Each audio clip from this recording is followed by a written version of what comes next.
ونعوذ بالله من شرور أنفسنا ومن سيئات أعمالنا من يهد الله فلا مضل له وما يضلل فلا هادي له أشهد أن لا إله إلا الله وحده لا شريك له وأشهد أن محمدا عبده ورسوله اللهم صل وسلم وبارك على نبينا ومولانا محمد وعلى آله وصحبه أجمعين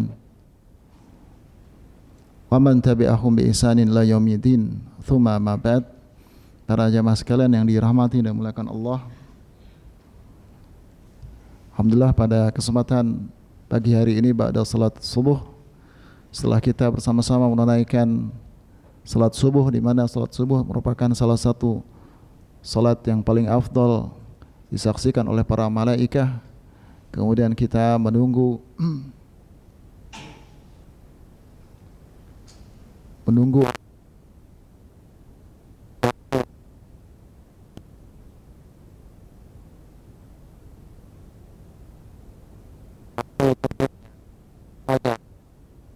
karena waktu-waktu di sini adalah waktu-waktu yang utama bagi seorang muslim, ya. Setelah dia menaikkan salat subuh berjamaah, kemudian mereka duduk menunggu sampai kemudian berzikir dengan menunggu untuk melakukan salat, ya, salat syuruk. Kemudian dia berzikir, baca Al-Quran, atau dia melakukan thalabul ilmi, ya, belajar ilmu syar'i, sampai kemudian mereka melakukan salat syuruk. Ini merupakan sebuah keutamaan, ya, yang sangat besar bagi setiap muslim, ya. Hendaklah ini dijadikan sebuah kebiasaan, terutama para penuntut ilmu. Jamaah sekalian yang dirahmati dan dimuliakan Allah, pada kesempatan yang lalu kita telah masih berada di bab tentang atau dari kitab Tazkiyatun Nufus karya dari Dr. Ahmad Farid, yang merupakan kumpulan kompilasi yang beliau kumpulkan dari karya dari Al-Imam Ibnu Qayyim, kemudian Ibnu Rajab Al-Hambali, dan juga Imam Ghazali, ya. Dan kita telah membahas tentang racun-racun sumumul qalb, ya, racun-racun hati, ya. Ya, di mana beliau menyebutkan 4 atau bahkan ada yang menyebutkan 5 dari racun-racun hati. Dan terakhir kita telah sampai kepada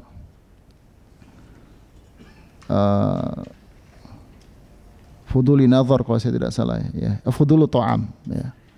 Karena yang dianggap atau yang disebutkan oleh beliau dalam kitab ini yang merupakan racun atau afatul qalb, ya, yang merusak menjadi racun dalam hati seperti racun dalam tubuh, ya, adalah semua yang sifatnya fudul, ya, semua yang sifatnya berlebih-lebihan, baik itu dari fudul kalam, nazar, ta'am, kemudian yang terakhir mukhalatah, ya.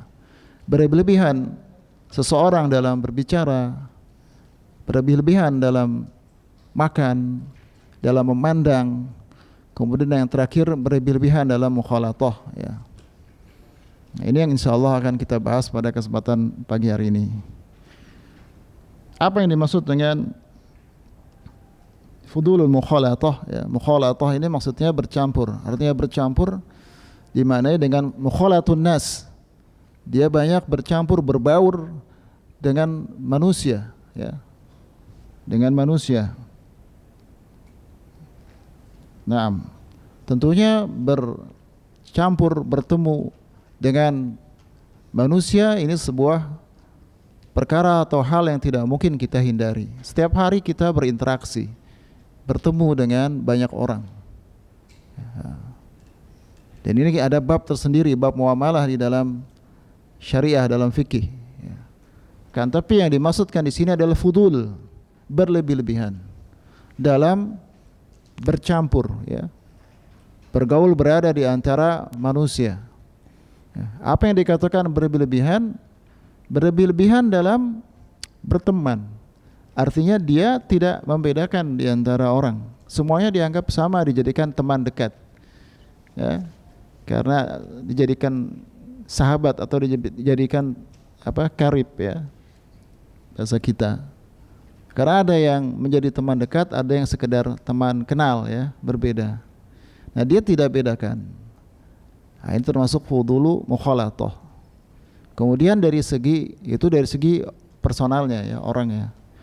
Adapun berkaitan dengan waktu juga sama. Dia terlalu banyak menghabiskan waktu dengan nongkrong ya, berada di antara manusia tanpa ada pekerjaan atau melakukan sesuatu yang bermanfaat. Tidak dosa, tapi juga tidak ada faidah, tidak ada pahala, tidak ada dosa, tidak ada pahala. Berarti mubah. Mubah ini kaidahnya tidak boleh berlebihan. Ala qadri hajah saja jika kita butuh ya, sesuai dengan kebutuhan masing-masing. Nah, ini berlebih-lebihan, ngobrol sana sini di antara orang, di antara manusia, padahal tidak ada hajah di sana. Hajahnya sudah selesai, dilanjutkan dengan hal yang ngobrol. Nah, sesekali boleh karena mubah. Terkadang kita butuh ya, sekedar bercanda, berduduk-duduk ya, dilakukan oleh para sahabat juga melakukannya. Tapi ini bukan harus jadi kebiasaan. Sambil duduk ngopi misalnya sampai jam 12 malam misalnya, dari pada maghrib ya. Kalau ada faidah enggak apa-apa, masih mending. Enggak ada faidah, cuman duduk-duduk saja, lebih baik dia pulang tidur ya. Nah, hal seperti ini harus kita hindari.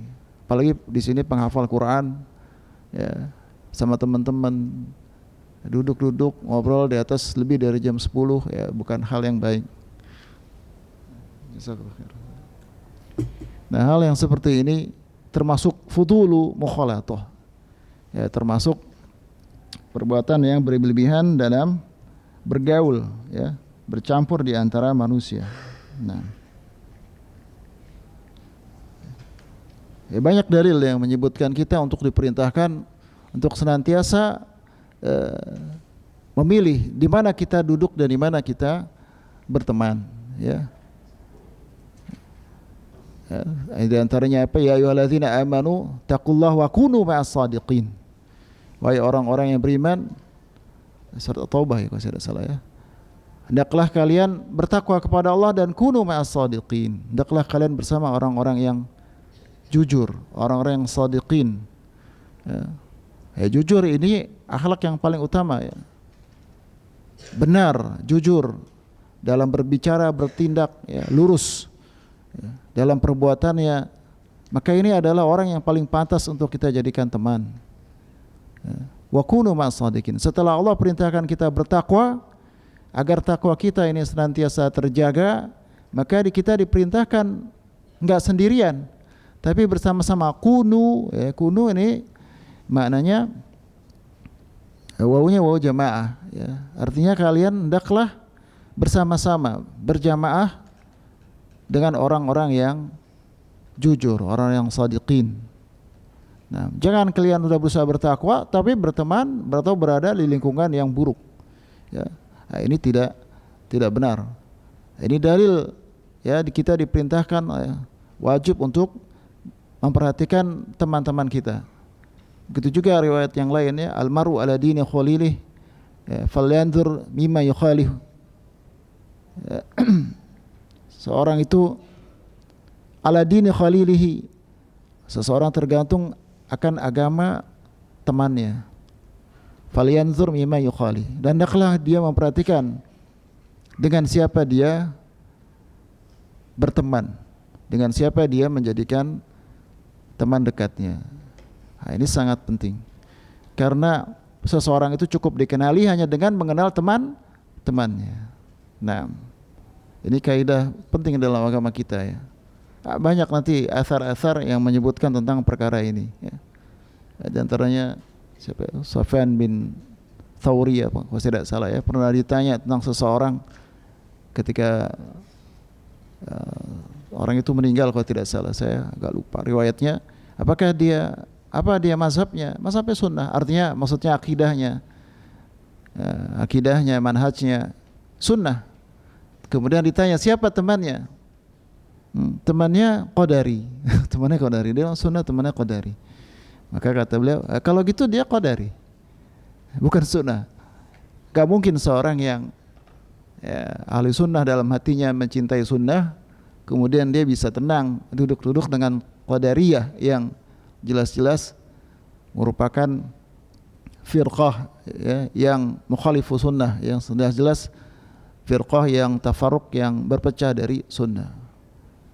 Nah, ini penting jemaah sekalian yang dirahmati melakukan Allah. Jangan sampai kita punya pemahaman yang baik, akan tapi teman yang kita jadikan ini tidak baik. Ya. Ya, disebutkan di riwayat yang lain di Bukhari Muslim juga sama, mathalul jalisu salih wasu, ya, permisalan antara teman duduk yang baik dengan yang su seperti apa? Hamili misk wa nafikhul khir. Ya, bagaikan seorang pembawa minyak wangi atau penjual minyak wangi dengan seorang pandai besi. Ya, kalau kita bergaul dengan penjual minyak wangi, imma yu'dhiyaka, dia bisa jadi dia memberikan kita minyak wanginya, atau kamu membeli darinya minyak wangi tersebut, ya, atau imma tajida minhu rihan thayyiban, atau bisa jadi kita karena duduk dekat dia terkena bau minyak wanginya, bisa jadi bisa jadi dikasih hadiah, atau kita membeli darinya, atau kita terkena baunya minimal tuh. Tapi kalau nafikhul khair nafikhul qir, ya, orang yang pandai besi, yang dia niup besinya, bisa jadi ya tuhriku thiyabaka, gara-gara dekat-dekat dia bisa jadi baju kita ikut terbakar, atau paling enggak kamu mendapatkan baunya yang khabith, ya. Rihan khabithan, ya, bau yang buruk dari teman. Kita enggak melakukan apa-apa, enggak ikut-ikutan, cuma duduk dekat situ, ya. Bisa jadi kena ketularan baunya. Ya, ada beberapa orang yang saya kenal juga, ya, pernah datang di sebuah kajian yang agak agak ekstrim gitu. Nah, kemudian tiba-tiba terjadi penggerbekan, dia ikut terciduk gitu di situ. Padahal dia beda, ya, cuman datang duduk di situ, akhirnya terkena. Nah, hal-hal seperti ini harus kita waspadai jemaah sekalian dirahmati mulakan Allah. Ya. Dan sangat besar pengaruh lingkungan terhadap diri kita. Ya, kita ini dibangun bukan dari diri kita sendiri. Disadari atau tidak, dari kita kecil sampai besar itu dipengaruhi oleh lingkungan. Ini yang menjadi perhatian orang-orang terdekat, termasuk teman-teman dekat. Nanti kalau ada kesempatan saya bacakan beberapa athar dari para ulama tentang itu, ya. Nah. Kemudian beliau mengatakan, mu'alif mengatakan, hiya da', ya, fudulul mukhalatah hiya da' al-udal al-jalibi li kulli syarr, wa kam salabatil mukhalatu wal mu'asyaratu min ni'matin, wa kam zara'ati min adawatin, wa kam gharasat fil qalbi min hazzazat, tazulul jibalu rasiyat wa hiya fil qulubi la tazul, fa fi fudulil mukhalatah qasaratu dunya wal akhirah. Ya, jadi beliau mengatakan bahwa dia adalah sebuah penyakit udhal, penyakit yang kronis, ya, yang susah disembuhkan, dan merupakan pembawa, ya, pengantar kepada setiap keburukan. Ya, jadi orang yang banyak bergaul sama orang ini penyakit kronis, susah disembuhin, ya, dan bisa membawa dia kepada setiap keburukan. Ya. Dan repotnya seorang itu ada yang memang hobi bergaul dengan banyak kalangan, ya. Satu sisi ada positifnya, ada bahkan bisa memberikan nafkah, ya, mata pencarian. Kalau orang banyak teman itu, banyak disukai orang, itu akan mempermudah dia banyak hal. Tapi bukan itu yang dilarang, ya. Yang dilarang adalah kita melakukan, punya banyak teman tidak dilarang, bagus. Tapi teman berbeda-beda, ya. Nah, nanti disebutkan di sini tentang mengklasifikasikan orang yang kita jadikan teman atau kita pergauli, ya. Wa kam salabatil mukhalatatu wal mu'asyaratu min ni'matin, ya, betapa banyak bercampur, bergaul, ya, berinteraksi dengan banyak orang itu membawa atau menyebabkan kepada hilangnya nikmat, ya. Karena banyak ngobrol, banyak nongkrong, ya, yang tadinya mereka berteman baik sebelumnya, ya, tapi karena berlebihan dalam duduk-duduk, ya, akhirnya ada salah kata, ya, malah menyebabkan pertikaian, permusuhan. Maka ini mencabut nikmat dari persatuan dan sebagainya. Wa zarati min adawah, dan juga akan menimbulkan atau menanamkan permusuhan, ya, permusuhan. Kemudian juga menanamkan dalam hati juga keraguan, ya, kegelisahan,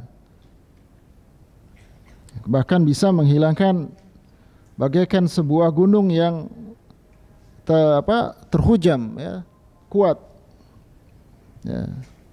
Jadi kalau sudah tertanam keguncangan, penyakit hati dalam dirinya, ya, sudah ada di dalam hati seorang, itu jadi bagaikan sebuah gunung yang kuat yang tidak bisa hilang di dalam hati seseorang, hanya gara-gara permusuhan atau kebencian yang muncul karena kebanyakan nongkrong misalnya, ya. Akhirnya dalam hatinya ada penyakit yang enggak bisa dihilangkan. Wa fi fudulil mukhalatah khasiratu dunya wal akhirah. Dan dalam fudulil mukhalatah, ya, terlalu berlebihan dalam bergaul dengan manusia akan menyebabkan kerugian dunia dan akhirat, ya. Mungkin bukan kerugian materi, ya, bukan semata-mata kerugian materi, karena agama kita tidak pernah menempatkan materi sebagai prioritas utama.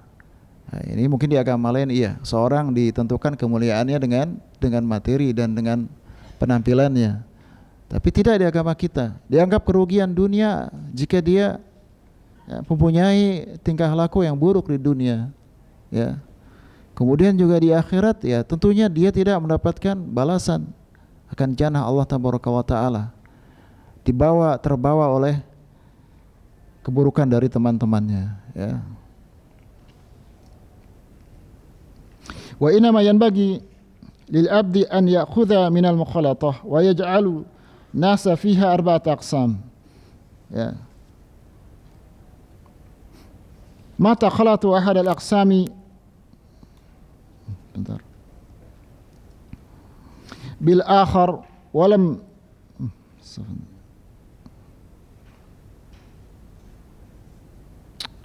afwan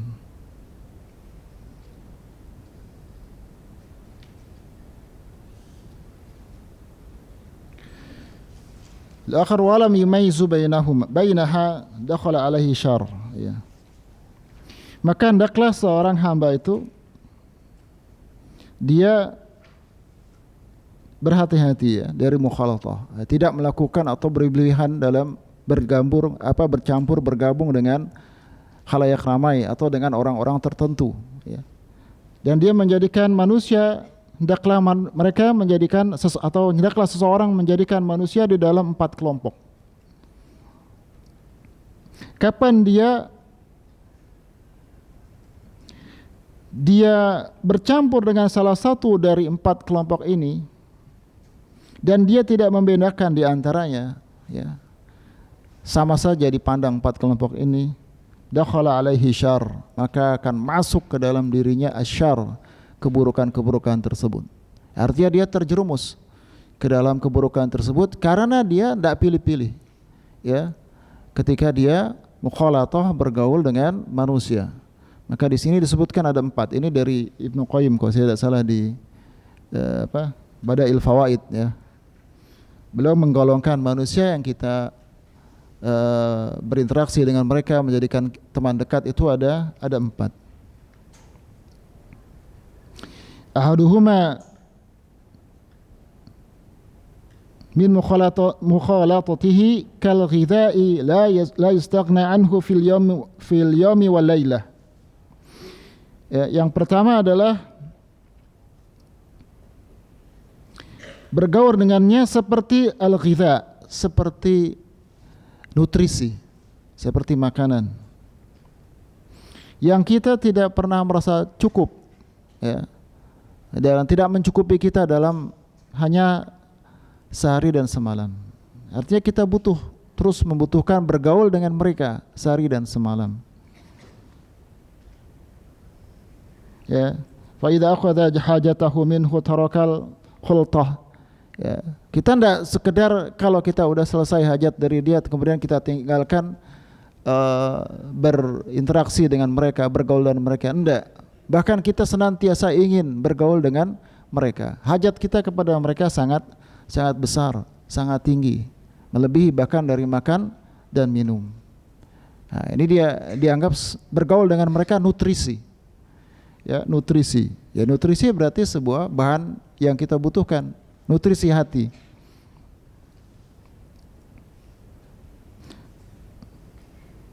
Hakatha ala dawam, ya. Wa humul ulama'u billahi wa amruhu wa makaidul aduwihi. Dan mereka adalah wa humul ulama' billah wa amruhu. Mereka adalah para ulama, ya, billah, ya.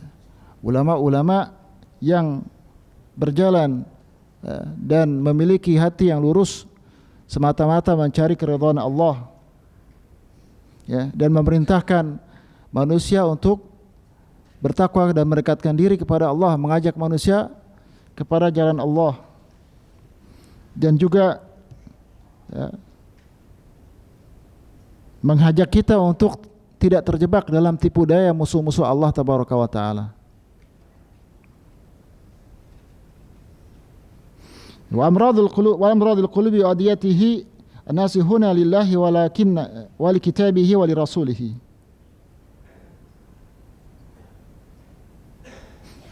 Bahkan mereka senantiasa menasihati, ya, dari manusia agar tidak terkena penyakit-penyakit hati, ya, dan memberikan obat-obatnya. Dan mereka menasihati kepada Allah, ya, kepada kitabnya dan kepada rasulnya, ya.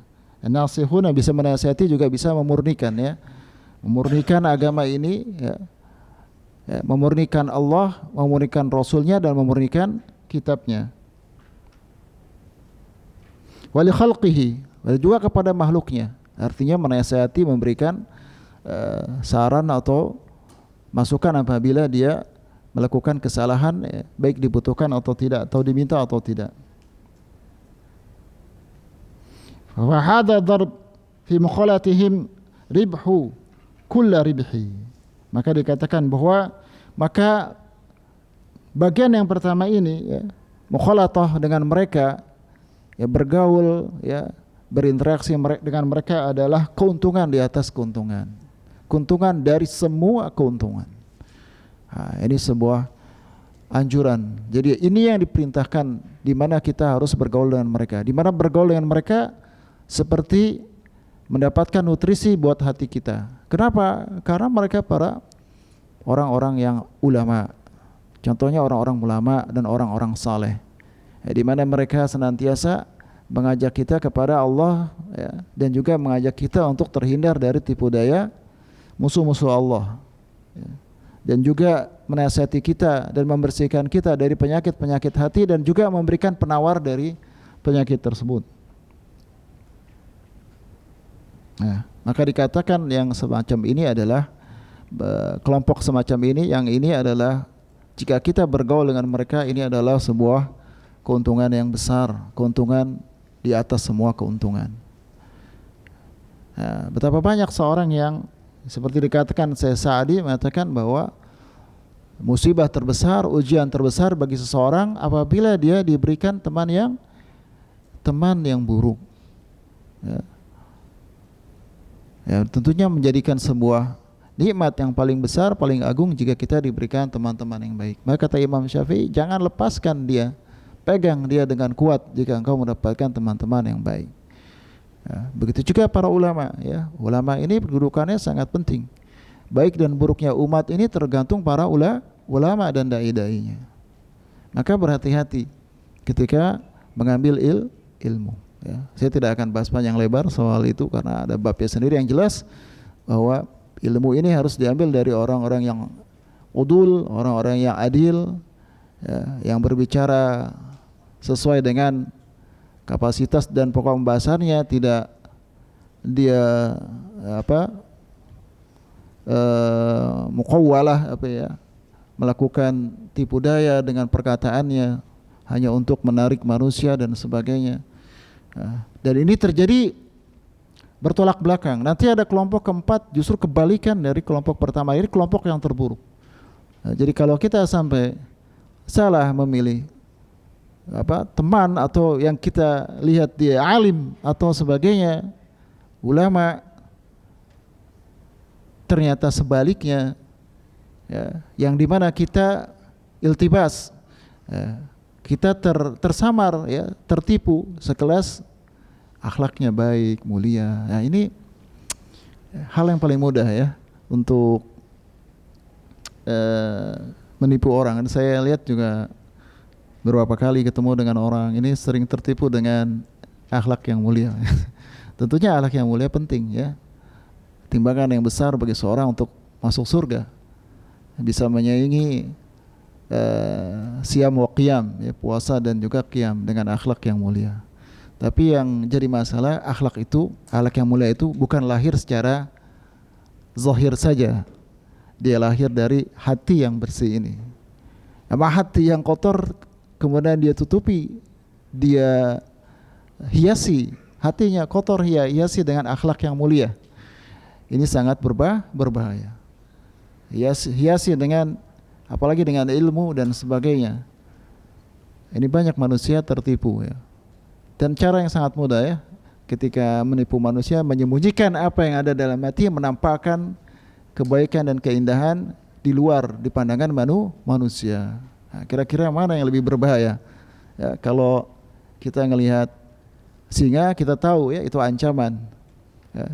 Tapi kalau kita ngelihat yang lain misalnya ya kelihatannya jinak, akan tapi ternyata lebih buas atau lebih berbahaya, lebih berbisa daripada singa. Ya, kalau singa jelas kelihatan, kita tahu ini musuh. Gitu. Kalau ini tidak kelihatan. Bahkan kita terkagum-kagum dengannya. Nanti insya Allah di bagian yang ke-5.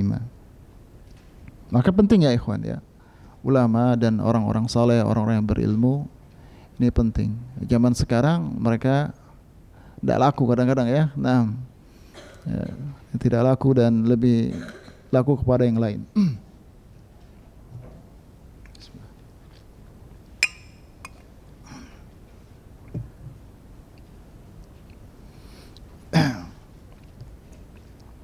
Kalau kita harus lihat apa yang terjadi di kalangan di negeri kita sendiri juga, tidak usah jauh-jauh ya, di mana ulama ini panutan.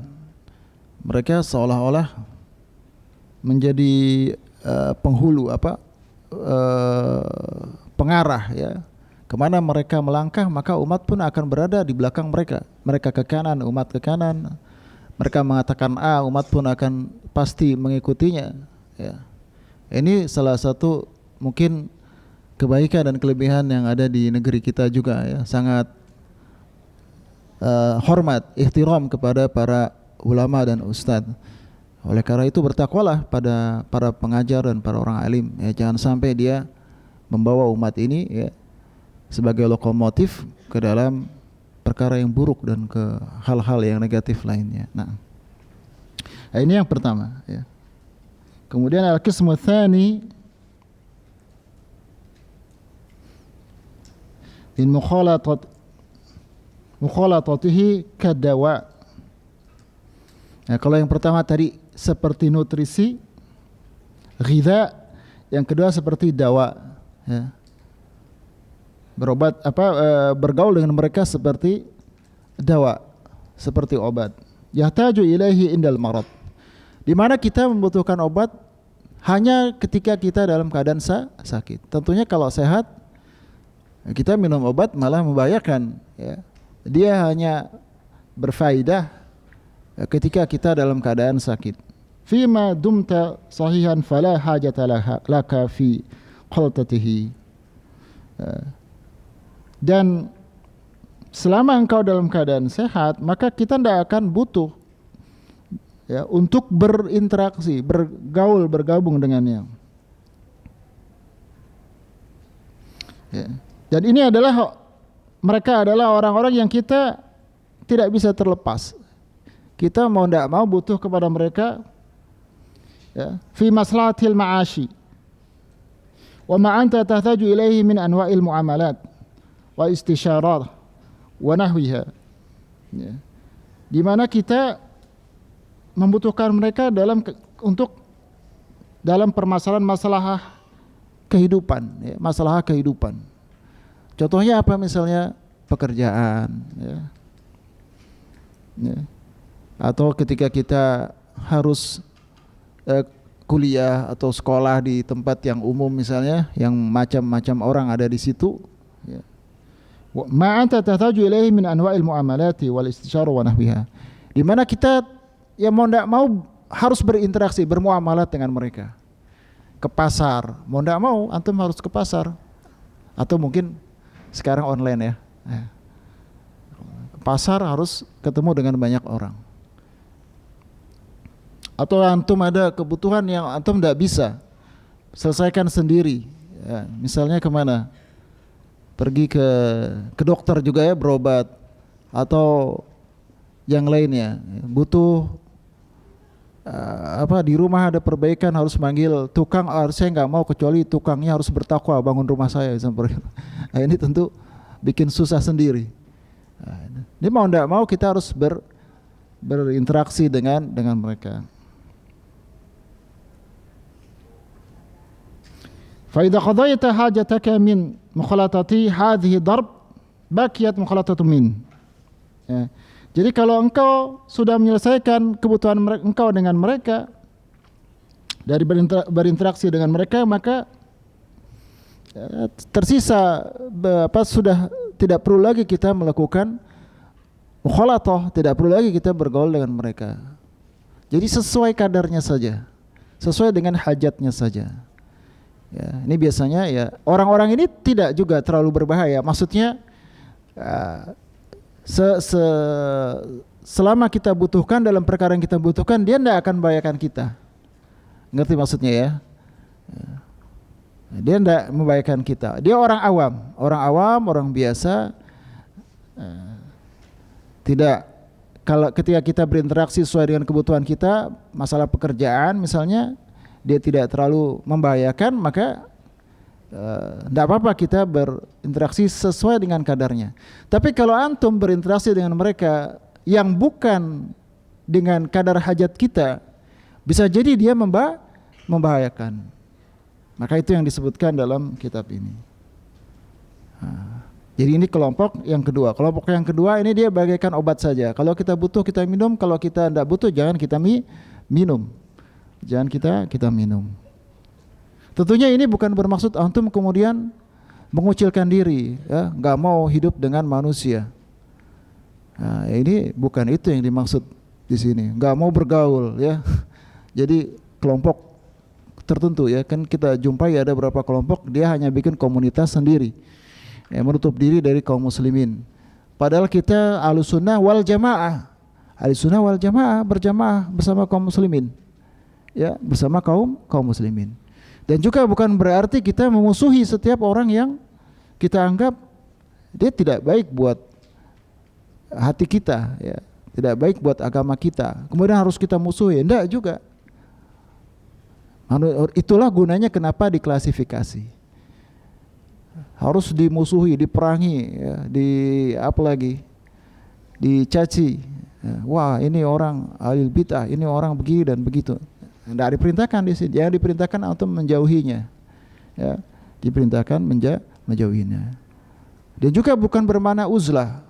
Antum tinggal bersama kaum muslimin, ya, tidak melakukan uzlah. Ya memang ada beberapa pembicaraan, ya, ada khilaf di antara ulama mana yang lebih utama, tetap yukhalitun nas atau uzlah dari mereka, tetap mukhalatah bergaul bersama manusia atau uzlah. Maka yang lebih tepat, yang paling utama adalah tetap bergaul dengan manusia, bukan uzlah. Ya, tetap bergaul sama manusia dan sabar atas adzaihim, ya, sabar atas keburukan mereka. Nah, kapan kita boleh uzlah? Ya, kalau tidak ada lagi roja salamah, ya, kata para ulama itu bilang kita boleh tetap berinteraksi dengan mereka, kemudian menasihati mereka, mengajak mereka pada kebaikan, ya. Selama kita masih ada dugaan atau ada harapan kita akan tetap selamat, nggak terkena penyakit dari mereka, dan kita bisa bersabar, ya. Kita ada harapan masih terjaga dan bisa bersabar.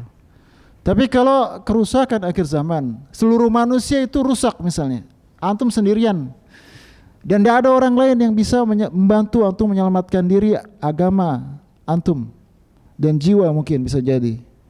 Maka pada saat itu baru yang lebih afdol antum uzlah, yang lebih utama uzlah.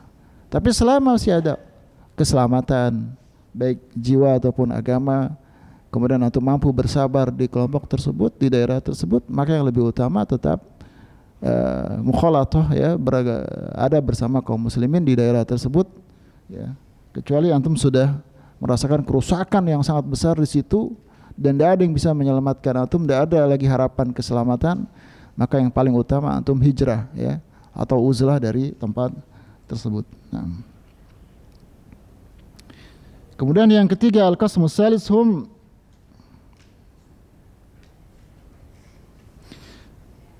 man mukhalatatihi min mukhalatatihi kadda ala ikhtilafi maratibihi wa anwa'ihi. Kelompok yang ketiga sama seperti yang pertama, seperti yang pertama, yang kedua tadi seperti obat, yang ketiga ini seperti penyakit. Yang ketiga seperti penyakit. Yang pertama ghidha, yang kedua dawa, yang ketiga penyakit. Ya. Berdasarkan perbedaan tingkatan dan jenisnya.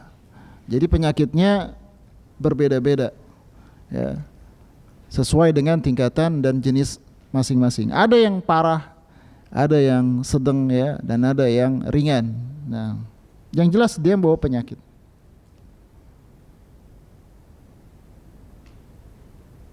Ya, min mukhalatatihi kada'i al-udal wal marad al-muzmin, di mana kita jika mukhalatah bergaul dengan mereka itu seperti penyakit kronis atau penyakit yang muzmin, ya, penyakit yang makan waktu yang panjang, ya, penyakit yang tidak bisa disembuhkan dan dia menahun, ya, kronis dan menahun.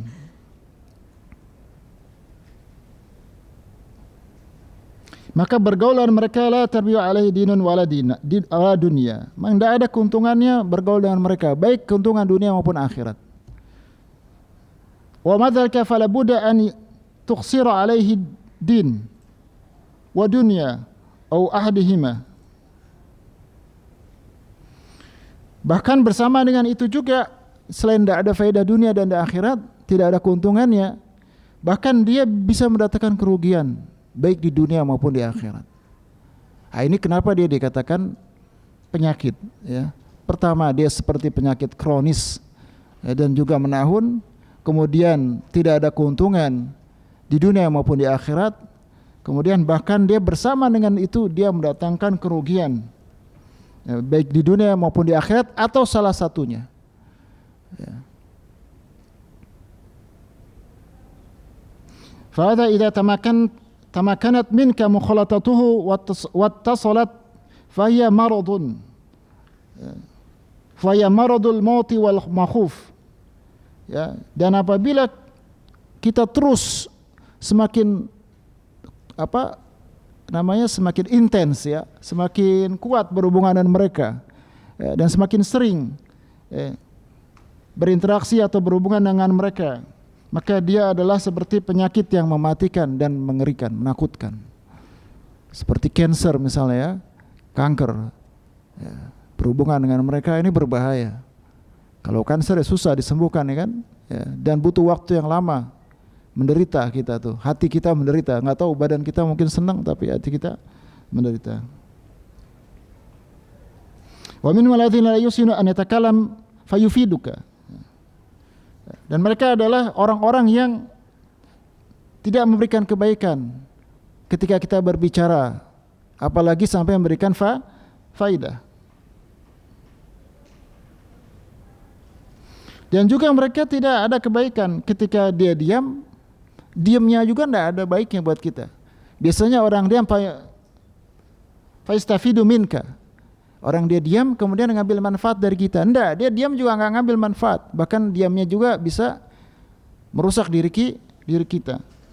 Wala ya'rifu nafsahu fayadha'aha fi manzilatiha. Dan dia tidak mengerti akan dirinya sendiri. Ya, dan tidak bisa menempatkan dirinya pada tempatnya.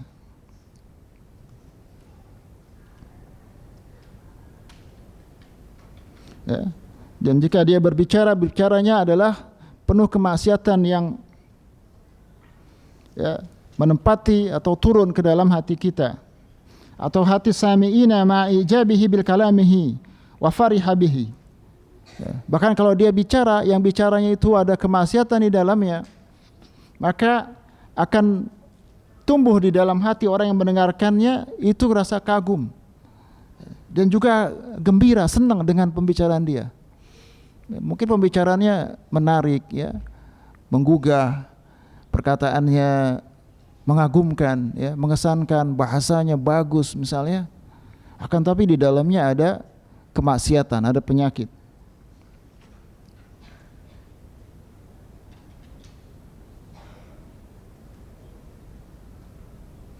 Wa huwa yuhdithu min fihi kullama tahaddatha wa yadhunnu annahu miskun yutayyibu bihil majlas. Ya, kalau dia berbicara, maka dalam suatu peristiwa atau kejadian mereka berbicara dari mulutnya, maka wa yadhunnu annahu miskun. Dia menduga bahwa dirinya adalah minyak kasturi. Ya, minyak kasturi. Artinya dia ketika dia berbicara, dia menganggap bahwa perkataannya dalam sebuah peristiwa akan menghiasi ya, majelis tersebut. Ya.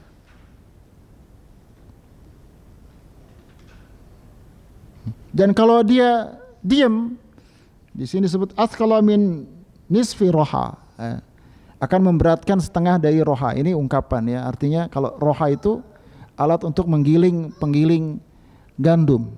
Ya. Dia ada dua sisi, atas bawah itu ada batu di situ. Ya, kalau nggak seimbang atau nggak ada satunya dia jadi berat, susah menggilingnya. Nah dia kalau nggak ngomong ini bisa kacau misalnya gitu ya. Seolah-olah dia dengan bicaranya itu bisa menyelamatkan majelis atau kelompok tersebut. Ya, bisa meringankan penyelimal. Nah, itu anggapan dia. Nah ini banyak ungkapan yang disebutkan di sini, saya tidak lanjutkan. Tapi intinya bahwa orang-orang yang ada penyakitnya ini yang jadi masalah, terkadang kita tidak menyadari akan penyakit yang ada pada dirinya, ya. Bahkan sebaliknya, ya, kita terkagum-kagum dengan perkataannya. Bahkan dan dia menduga bahwa perkataannya atau kata-katanya ini bisa memperbaiki majelis, bisa menghiasi, mengharumi majelis.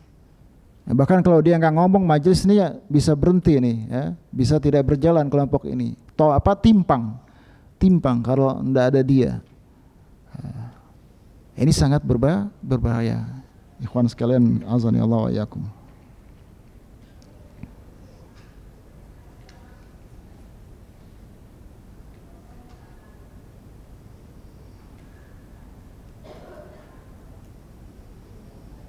Kemudian di sini dikatakan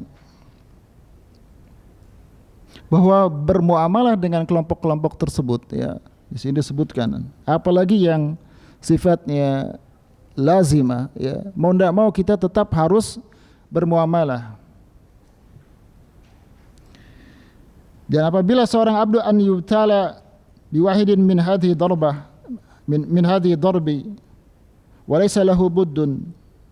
Dan apabila seseorang diuji dengan salah satu dari kelompok tersebut, ya, terutama yang menjadi penyakit daun, wa laysa lahu buddun min muasyaratihi falyu'asiruhu bil ma'rufi wa yu'tihi dhahirihi wa yadkhul alaihi bi batinihi hatta yaj'alallahu lahu min amrihi farahan wa makhrajan. Dan kalau kita diuji oleh Allah dengan salah satu dari orang jenis ini, ya, ada terutama yang memiliki penyakit, ya, maka hendaklah kita tetap falyu'ashiruhu bil ma'ruf, tetap dengan ma'ruf. Kita menolak mereka atau menghindari mereka dengan cara yang ma'ruf, dengan cara yang baik, bukan dengan cara-cara yang menyakitkan dan sebagainya.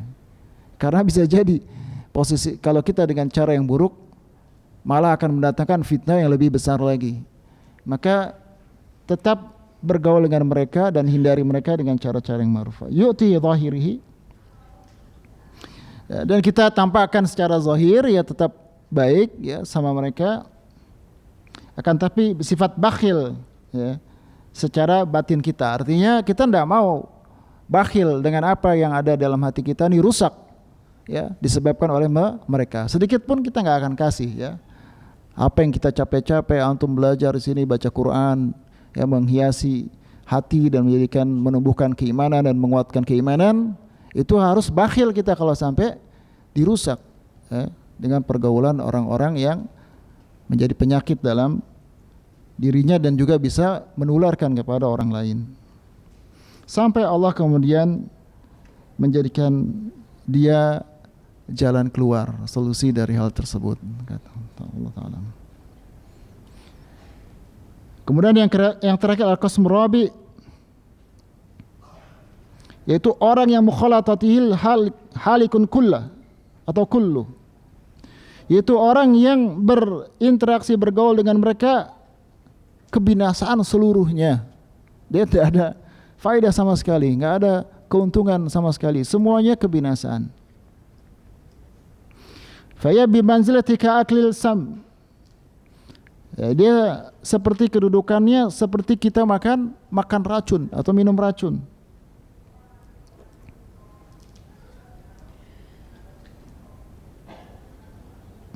Wa ma aktsara hadhihi ad-darbi fi an-nas, dan betapa banyak ini jenis semacam ini di antara manusia.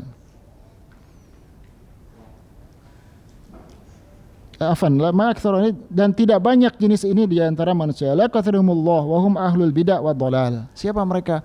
Ahlul bid'ah wa dhalal. Kata beliau, ya, kata Ibnu Qayyim, itu para ahlul bid'ah wa dhalal, orang-orang yang melakukan perubahan-perubahan, ya, dalam agama dan juga mengajak kepada kesesatan-kesesatan. Ini kelompok yang paling berbahaya, ya, paling berbahaya. Ya, udah barang tentu ahlul bidah ini adalah ahlul dhalal, ya. Ahlul bidah ini pasti ahlul dhalal. Nah, dikatakan dhalal karena akan menyebabkan kita tersesat. Ya, kita sangka ini kebaikan, ternyata keburukan. Bayangkan ikhwan sekalian, antum datang mau belajar agama, mau ngaji, ini tentunya kebaikan, kemudian disesatkan, disimpangkan, ya, dengan mengada-ngadakan dari bagian agama. Ini paling berbahaya. Karena seperti yang disebutkan, ini lawan dari yang pertama. Antum melihat dia kebaikan, sebenarnya di dalamnya ada keburukan. Nah, ini yang paling berbahaya. Kehancuran, kebinasaan seluruhnya. Ya, kalau antum misalnya motor antum rusak, ya, antum tahu ada bengkel yang benar yang bisa ngobatin. Ya. Kalau antum tidak tahu bengkel yang salah, bukan makin rusak, makin benar itu motornya, kan. Bisa jadi kelihatannya benar, nggak tahunya di dalamnya rusak. Sama dengan hati, ya. Antum alhamdulillah bisa kenal, Allah kasih kita kefakihan dalam agama, kita mengetahui hati kita sedang sakit, perlu diobati, perlu dikuati. Tapi yang jadi masalah, antum salah datang ke tabibnya, ya, ke dokter juga sama, ya. Salah datang tabib, kelihatannya bagus, mazharnya bagus, nggak taunya di dalamnya mengandung racun, ya. Datang halak kebinasaan. Repotnya antum meyakini sepenuhnya, tidak bisa membedakan, ya, antara yang benar atau yang salah. Nah, Itu tuh ini pembahasannya lebih panjang lagi ya tentang hal ini ya. Wah, ini berat sekali urusannya dan saya pikir bukan majelisnya untuk bicara ini. Yang jelas perhatikan orang ya, terutama dengan kita semua mengerti tentang akidah yang sahihah, manhaj yang lurus. Nah, ini harus dijaga benar. Ini peringkat pertama ya. Ya. Kemudian juga kita tahu tentang orang-orang yang wara' dan zuhud. Ya. Nah, ini juga yang diambil ilmunya. Orang yang ahli dalam kapasitasnya di bidang tertentu, karena tidak semua orang dari ustadz atau ulama menguasai sama di semua bidang, ini jarang. Tapi ada yang menonjol di satu bidang tertentu, misalnya tafsir atau muamalah, iktisadiyah, ya, ekonomi dan sebagainya. Nah, maka kita ambil ilmu dari orang yang seperti ini. Akidahnya lurus, dia ahli di bidang yang kita mau ambil, kemudian juga dia orang yang wara' dan zuhud, ya, orang-orang yang wara' dalam beragama, bukan yang serampangan dalam beragama, ya. Adil dalam menyampaikan agama, tidak dusta, ya, sangat teliti mengecek apa yang dia sampaikan, apakah ada dasarnya atau tidak. Nah, ini orang-orang yang kita ambil ilmunya. Nah, mungkin ini saja yang bisa saya sampaikan. Jika ada yang ingin menanyakan silakan, tafadhol. Nah. Waalaikumsalam. Nah.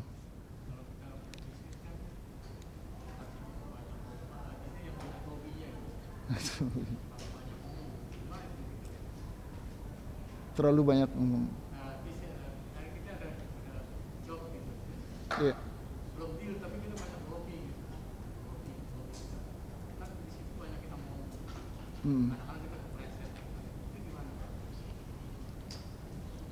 Taib, kalau kita berbisnis bagaimana kalau ada lobby ya? Lobby biasanya itu sering dilakukan dalam bisnis ya. Mungkin ini masuk ke yang mana nih? Dia seperti obat ya, dawa, kelompok yang kedua. Kalau kita sakit ya kita ambil obat, kalau kita sehat enggak kita ambil. Nah, yang pertama usahakan kita berpikir tentang ini yang pernah saya sampaikan juga dari awal, bahwa seorang muslim itu harus bisa membedakan mana yang terbaik di antara yang baik, mana yang berfaedah penting, mana yang tidak terlalu penting atau tidak penting. Yang diperintahkan pertama kita misalkan untuk ma'isah yang kadar wajib dulu ya, makan, pakaian, kemudian juga tempat tinggal.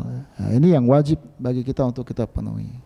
Adapun yang sisanya mukammilat ya, sifatnya cuman tambahan, penyempurna. Ya, tambahan dan penyempurna. Jika kita ada kebutuhan ya baru kita cari. Misalnya rumah bocor ya, harus cari uang misalnya untuk perbaiki. Ya, anak misalnya harus kuliah atau sekolah ya, cari. Walaupun ini kan bukan sekolah tidak wajib kan. Artinya menuntut ilmu yang wajib. Bukan dia kuliah wajib atau tidak, maka dilihat lagi kondisinya, tergantung kondisi masing-masing ya. Ini yang paling penting dulu. Jadi tidak ada kita kewajiban untuk hukumnya wajib mencari lebih dari itu. Wah, saya kan kalau punya harta banyak bisa berguna bagi kaum muslimin, alhamdulillah. Tapi Allah tidak pernah nyuruh antum, itu cukup sunnah saja. Sunnah, dapat pahala antum bisa melakukan itu. Tapi jangan sampai merusak yang wajib. Caranya, itu yang penting ya ikhwan. Ya, kita diperintahkan mencari cara-cara yang benar dan halal. Kata-kata yang lurus, jujur. Antum meninggalkan itu, antum dosa. Ya, misalnya, keluarga saya perlu makan, ya cari yang halal, yang baik caranya. Tidak harus melakukan hal-hal yang dilarang. Jangan tertipu tadi hal yang tidak wajib. Yang wajib antum sudah cukupkan keluarga makan, ini sudah selesai. Nah, jangan terbiasa kita bangun, ini racun juga dalam hati ya. Ketergantungan, dengan duniawiyah yang besar. Ya. Meletakkan kemuliaan itu kalau antum punya jabatan tinggi, punya harta banyak, punya mobil, tidak apa-apa ya ikhwan. Kalau orang menghina antum hanya karena antum tidak punya yang tersebut di atas, seandainya jika antum diberikan kemudahan, alhamdulillah, kita tidak tolak juga ya dengan itu. Tapi yang jadi masalah jangan sampai melakukan itu dengan hal-hal yang haram. Itu saja bagi saya yang penting. Kemudian lakukan dengan kadarnya Kalau kita harus bekerja, lakukan lobby, ya sesuai dengan kadarnya, sesuai dengan hajatnya. Kalau misalnya antum kelihatan peluangnya kecil, enggak usah memaksakan diri sampai harus melakukan hal-hal yang tidak berfaedah menurut saya. Jangan dipaksakan dengan seperti yang kayak gini-gini. Mungkin antum hidupnya nggak akan seperti orang lain yang berlebihan. Ada banyak di Al-Qur'an ya, di surat Al-Kahfi kisah-kisah tentang ini. Terus apa masalahnya gitu ya? Apa masalahnya? Apa yang kita kejar ya gitu? Nah, apa gitu? Nanti saya nggak bisa ke nyekolahin anak. Pendidikan kan mahal. Tinggal sekolah yang terbaik. Kemudian apa antum yakin kalau udah disekolahkan yang terbaik, anak antum akan hasilnya baik ya? Hasilnya baik. Ini semua masih dugaan kita, zon kita. Kemudian juga gitu, wah nanti saya kehilangan job, itu juga zon. Kalau kita ndak lobbynya gencar sampai kata-kata yang selama kalau kata-katanya khair ndak masalah ya Pak ya, tapi ada yang janji-janji palsu lah, apalagi sampai sogok sana sogok sini ya. Ini lobby biasanya gitu ya, pertama kali permainannya nggak jauh-jauh dari UUD ya gitu ya, atau perempuan bahkan ya, di beberapa tempat itu lobbynya dengan perempuan dan dengan uang ya. Ada beberapa orang yang cerita ke saya ya. Bahkan saya pernah dengar kisah ya, dia ada yang belum apa-apa di telepon datang ditanya sama bagian yang dari perusahaan tersebut yang ngasih ordernya kalau nggak salah ya, saya bagiannya berapa? Bagiannya berapa? Proyeknya 100 miliar kalau nggak salah, kalau saya lupa ya, 100 miliar. Besar. Begitu ditanya saya bagian berapa, langsung cabut ya. Saya enggak kayak gini cara main saya, pulang. Enggak lanjut ya. Besoknya ditelepon langsung proyeknya buat antum. Besoknya ditelepon proyeknya buat antum. Enggak keluar uang sepeser pun. Dapat proyek 100 miliar kalau nggak salah nilainya. Ya kalau udah rezeki antum itu enggak lari kemana sih. Jangan pernah melakukan sesuatu yang harus melanggar apa yang Allah tentukan. Antum berjalan sesuai dengan Allah tentukan. Sisanya itu urusan Allah, bukan urusan antum lagi. Ya. Sisanya urusan Allah. Allah perintahkan kita sesuai dengan yang Allah syariatkan, ya jalanin saja. Jangan bikin overthinking ya kalau bahasa ini. Kita sendiri yang menuhi pikiran kita aneh-aneh itu ya. Allah yang paling tahu. Kalau itu udah jalannya ke antum, insya Allah nggak akan kemana-mana itu. Yang penting antum bertakwa, ikuti apa yang Allah anjurkan. Tidak ada yang bisa menghalangi jika Allah ingin memberikan sesuatu kepada hambanya atau ingin menyempitkan sesuatu dari hambanya. Allah Ta'ala alam, Pak. Jadi kadar sesuai dengan kadarnya pertama, kemudian lihat apakah kita harus melakukan seperti itu gitu. Harus enggak? Harus tidak. Hukumnya tetap aja. Oh saya mau sedekah ini, saya udah berjanji pada diri saya, tapi enggak ada yang mewajibkan antum sedekah sebesar itu kan misalnya. Atau saat itu juga enggak ada. Mana syariatnya? Enggak ada. Kita sendiri yang bikin susah agama kita sendiri. Padahal sebenarnya hakikatnya ittibaul hawa, semata-mata mengikuti hawa nafsu. Di depan mata nih, jangan sampai lewat, sayang nih, nilainya gede. Saya bisa ini, bisa ini, bisa itu. Padahal sebenarnya keinginan hawa saja. Nah, padahal sudah cukup, alhamdulillah, punya rumah, punya mobil, cukup, alhamdulillah. Ya. Wallahu ta'ala alam. Itu saya yang bisa saya sampaikan ya. Selama itu tidak ada yang melanggar syariat, tidak jadi masalah. Menjadi masalah. Nah, insyaallah ta'ala. Ada lagi mungkin yang tanya?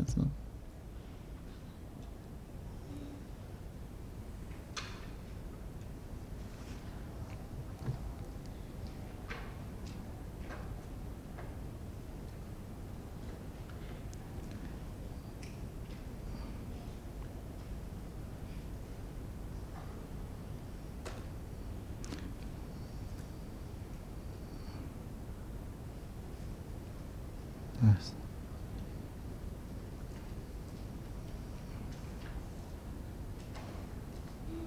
Maka penting bagi kita ya ketika bergaul ya, seperti Ibnu Qudamah ini pernah menyebutkan wayam bagi liman wayam yalbi an yakuna mu'aithran suhbatuhu khamsa fisalin, kata beliau, dan sudah selayaknya orang yang yu'athira, yang berikan pengaruh kepada kita dari pergaulan bersahabat, berteman dengan mereka itu ada 5 kelompok ketika kita memilih, ya.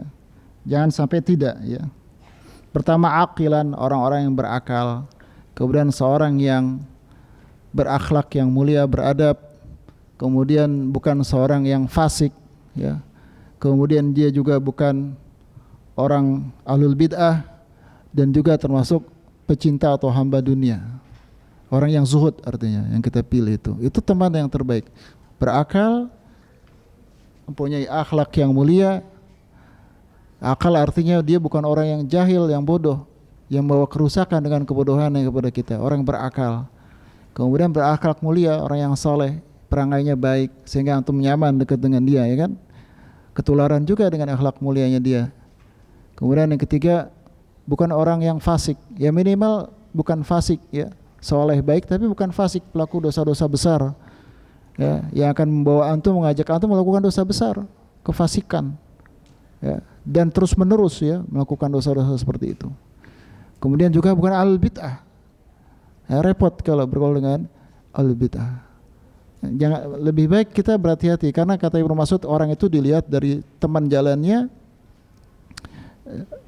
kemana dia masuk dan keluar, ya, dan di mana dia nongkrong, ya, dia hinggap, dia apa namanya, nazal itu bahasa Indonesia apa, hinggap, ya. Kalau dalam perjalanan dia sementara istirahat dan seterusnya, hinggap, ya, itu bahasa kita. Dilihat dengan siapa dia jalan, keluar masuknya dia di mana, kemudian di mana dia tempat nongkrongnya, dia hinggap di situ. Nah, itu orang dinilai, kata Ibnu Mas'ud. Walaupun dia mengatakan dirinya soleh, ahli sunnah dan sebagainya, tapi kalau temannya seperti itu dan sebagainya. Karena manusia itu selalu, menurut kaidah kita para ulama mengatakan bahwa manusia itu selalu mencari teman yang dia kagumi atau sama dengan dia. Dia kagum sama seorang atau ada kemiripan dengan dia, pasti kita condong ke orang itu.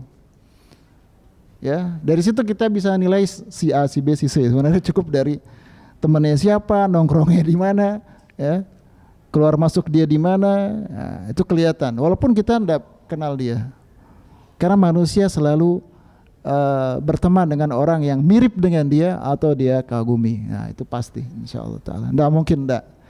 Sampai para ulama mengatakan orang bisa saja menyembunyikan asli dirinya, tapi dia tidak bisa menyembunyikan dari apa yang jadi kebiasaan dia dengan teman-temannya dan juga tempat-tempatnya. Itu dia nggak bisa sembunyiin. Suatu saat akan muncul tuh.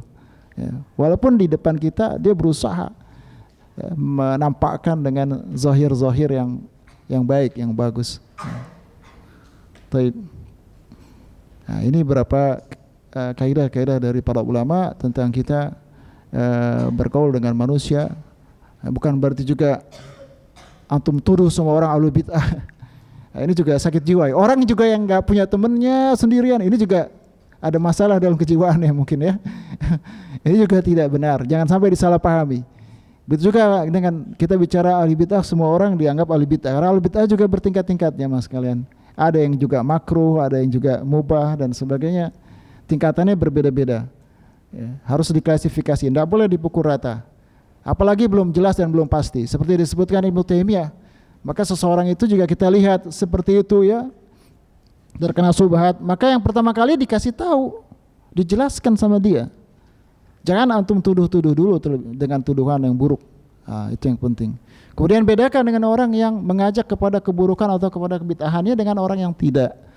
Ini juga berbeda disikapi oleh para ulama, ya. Baik, mungkin ini saja yang bisa saya sampaikan di kesempatan pagi hari ini. Semoga bermanfaat bagi saya dan bagi siapa saja yang mendengarkan, ya.